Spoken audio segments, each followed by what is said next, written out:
বিজ্ঞানৰ প্ৰচাৰ প্ৰসাৰ আৰু যোৰহাটৰ চিনামৰা জাতীয় বিদ্যালয়ৰ উল্লেখনীয় পদক্ষেপ যোৰহাটৰ চিনামৰা জাতীয় বিদ্যালয়ত বিজ্ঞান আৰু গণিতৰ দুদিনীয়াকৈ কৰ্মশালা অনুষ্ঠিত কৰা হৈছে। এই কৰ্মশালাখনৰ লক্ষ্য আৰু উদ্দেশ্য হৈছে বিজ্ঞানৰ প্ৰতি ছাত্ৰ-ছাত্ৰীসকলক আকৰ্ষিত কৰি আগ্ৰহী কৰি বিজ্ঞানক আগবঢ়াই নিয়া আৰু যোৰহাটৰ চিনামৰা জাতীয় বিদ্যালয়ত থকা উন্নত মানদণ্ডৰ বিজ্ঞানাগাৰত ব্যৱহাৰিকভাৱে বিজ্ঞানৰ বিষয়ে বহলভাৱে বুজোৱা আৰু শিকোৱাটোৱে হৈছে উদ্দেশ্য। এই অনুষ্ঠানটিত সমল ব্যক্তি হিচাপে উপস্থিত থাকে যোৰহাট বিজ্ঞান প্ৰযুক্তি বিদ্যাৰ প্ৰতিষ্ঠানৰ জ্যেষ্ঠ অধ্যাপক ডক্টৰ ভাস্কৰ জ্যোতি শৰ্মা, জগন্নাথ বৰুৱা মহাবিদ্যালয়ৰ বায়োটেকনলজি বিভাগৰ অধ্যাপক ডক্টৰ সৌৰভ কুমাৰ দাস, লগতে বাহনা মহাবিদ্যালয়ৰ ডক্টৰ সংগীতা দাস সমল ব্যক্তি হিচাপে উপস্থিত থাকিব।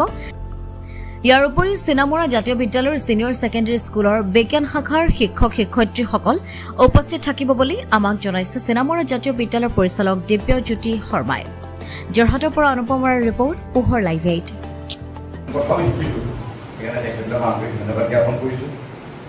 মই খুব বিশেষ বহলাই নকওঁ, এইটো আচলতে আমি এটা খুব সুন্দৰ সুযোগ পাইছোঁ জাতীয় বিদ্যালয়ৰ জৰিয়তে। যিমান দুদিনীয়া কাৰ্যসূচী বুলি কৈছে হয়, কিন্তু তোমালোকৰ আচলতে দুদিনৰ পাছত এনেকুৱা লাগিব আৰু দুদিনমান পোৱা হ'লে ভাল আছিল নেকি। আচলতে ছায়েন্সটো এনেকুৱা এটা বস্তু যেতিয়ালৈকে তাত সোমাই যোৱা নহয়, মই ছায়েন্সৰে ছাত্ৰ আছিলোঁ সেইকাৰণে কৈছোঁ, যেতিয়ালৈকে সোমাই যোৱা নহয় তেতিয়ালৈকে কিন্তু ছায়েন্সটো ইমান আমোদজনক হৈ নপৰে। আৰু ছায়েন্সটো টান বুলি বহুতে নপঢ়ে আচলতে, এনেকুৱা হয়। ছায়েন্সৰ পঢ়ি পিনি কিমান কথা আছে আমাৰ। মই সেইকাৰণে সকলোকে অনুৰোধ কৰিছোঁ, এই 2 দিন কৰ্মশালাত তোমালোকে ভালকৈ মনোযোগেৰে যোগদান কৰি পেলাই আহিছা যেতিয়া কথাবিলাক ভালকৈ উপলব্ধি কৰিবা। আৰু কিবা যদি নজনা থাকে স্পষ্টকৈ সুধিবা, আৰু তেখেতসকলে বোধহয় সোধাৰ সুযোগ নিশ্চয়কৈ দিব। ইয়াকে কৈ মই তোমালোকক শুভেচ্ছা জনাইছোঁ। আৰু যিকেইজন আমাৰ ৰিচোৰ্চ পাৰ্চন আহিছে তেখেতসকলক আন্তৰিক ধন্যবাদ আৰু কৃতজ্ঞতা জ্ঞাপন কৰি মই চমু বক্তব্য আৰম্ভ কৰিছোঁ।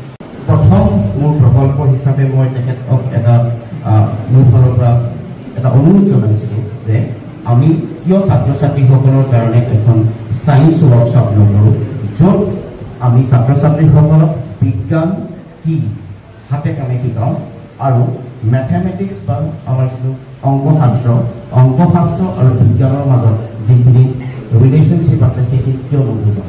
ছাৰে লগে লগে কথাটো মান্তি হ'ল, মোক দায়িত্ব দিলে আৰু তাৰে ফলশ্ৰুতিত আজি তোমালোক আৰু আমি সকলো আহি ইয়াত লগ হৈছোঁ।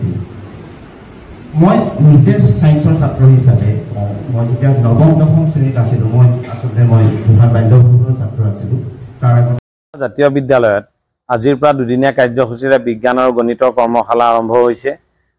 এই বিজ্ঞান আৰু গণিতৰ কৰ্মশালাৰ মূল উদ্দেশ্যটো হৈছে আমাৰ অঞ্চলটোত বিশেষকৈ দক্ষিণ যোৰহাট অঞ্চলৰ যিসমূহ শিক্ষানুষ্ঠান আছে, সেই শিক্ষানুষ্ঠানসমূহৰ ছাত্ৰ ছাত্ৰীসকলক বিশেষকৈ 10ম শ্ৰেণীৰ ছাত্ৰ ছাত্ৰীসকলক বিজ্ঞানৰ প্ৰতি আকৰ্ষিত কৰি তোলা, বিজ্ঞানৰ বিষয়টোৰ প্ৰতি তেওঁলোকক আগ্ৰহান্বিত কৰি তোলা আৰু আমাৰ চিনামৰা জাতীয় বিদ্যালয়ত থকা যি উন্নতমানৰ বিজ্ঞানাগাৰ আছে সেই বিজ্ঞানাগাৰত তেওঁলোকক ব্যৱহাৰিকভাৱে বিজ্ঞান শিক্ষা দিয়াটো আমাৰ প্ৰধান উদ্দেশ্য।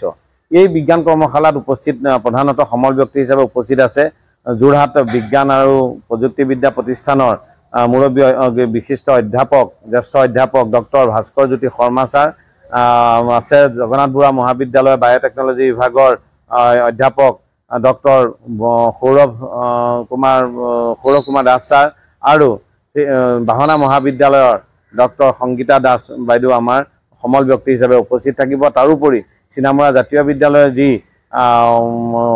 ছিনিয়ৰ ছেকেণ্ডেৰী ছেকশ্যনৰ যি বিজ্ঞান শাখাৰ যিসকল শিক্ষক আছে তেওঁলোকে সকলোৱেই কষ্ট কৰি আচলতে এই কৰ্মশালাখনত অনুষ্ঠিত কৰিছে।